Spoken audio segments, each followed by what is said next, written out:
This is KTVO's Good Morning Heartland.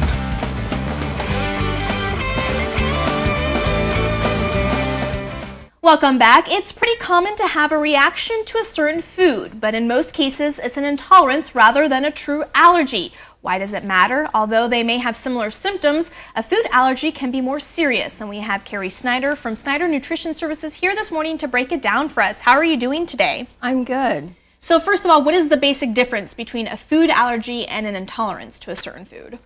The biggest difference, a food allergy, is when your immune system actually has a reaction to a specific protein in the food. And this is, as you mentioned, very serious. A lot of times we start having swelling within our system. We'll have swelling within our lungs, maybe swelling within our bronchi and throat, and also our tongue. So that is very serious. And from that standpoint, probably about 90% of food allergies are kind of the big ones: milk, wheat, fish, shellfish.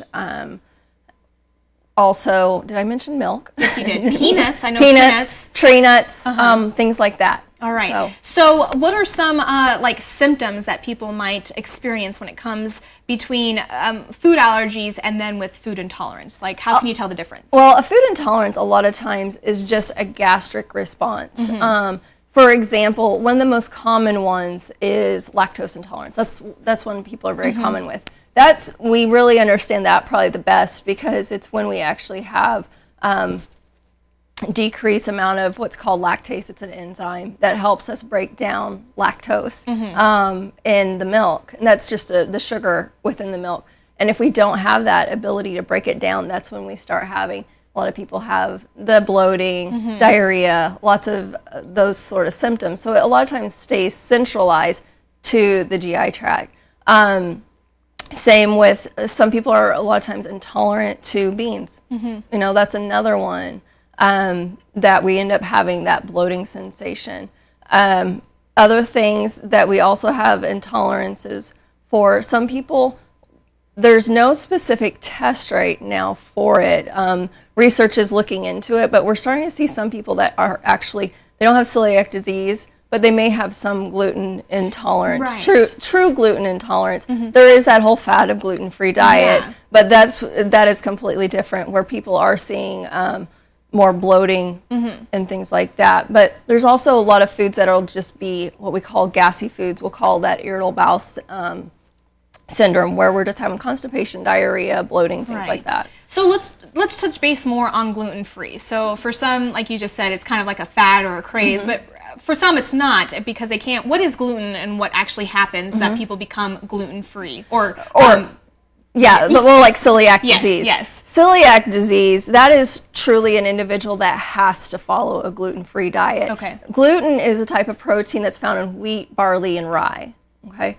And an individual that cannot digest that, or we have that reaction within our GI tract, it actually, what happens is then in the small intestine, it'll start breaking down the wall of our small intestine, and then we can't absorb nutrients effectively. So sometimes we see children that start having celiac disease when they're kids and young. We might start seeing weight loss or nutrient deficiencies and things like that. But with that, it is painful. I mean, a lot of times, and it's hard to go through. There's lots of testings that physicians will do with you to really find that diagnosis. Part of it is really going in and looking at the small intestine and seeing has that small intestine started to break down. But those people, they really have to follow that gluten-free diet, and it's very difficult in today's society. They have to really make sure, look at all canned goods, make sure there's no gluten in those. They also a lot of times have to replace utensils and make sure their spices don't have gluten in them. Replace their toasters, all these different things. That's people that have that true sensitivity. Interesting. So I know that we talked about food allergies and then intolerances and then the different symptoms. When should we know that? I know that a lot of people can go get food or allergy tests. So what are some other symptoms that we should look out for that if we accidentally, because I know that you could actually develop an allergy later down the road. So what are some symptoms we should look out for if we accidentally eat something that we become allergic to? Well, a lot of times your classic symptoms, you might have some itching in your mouth. Your tongue might become swollen. Your mouth might become a little tight.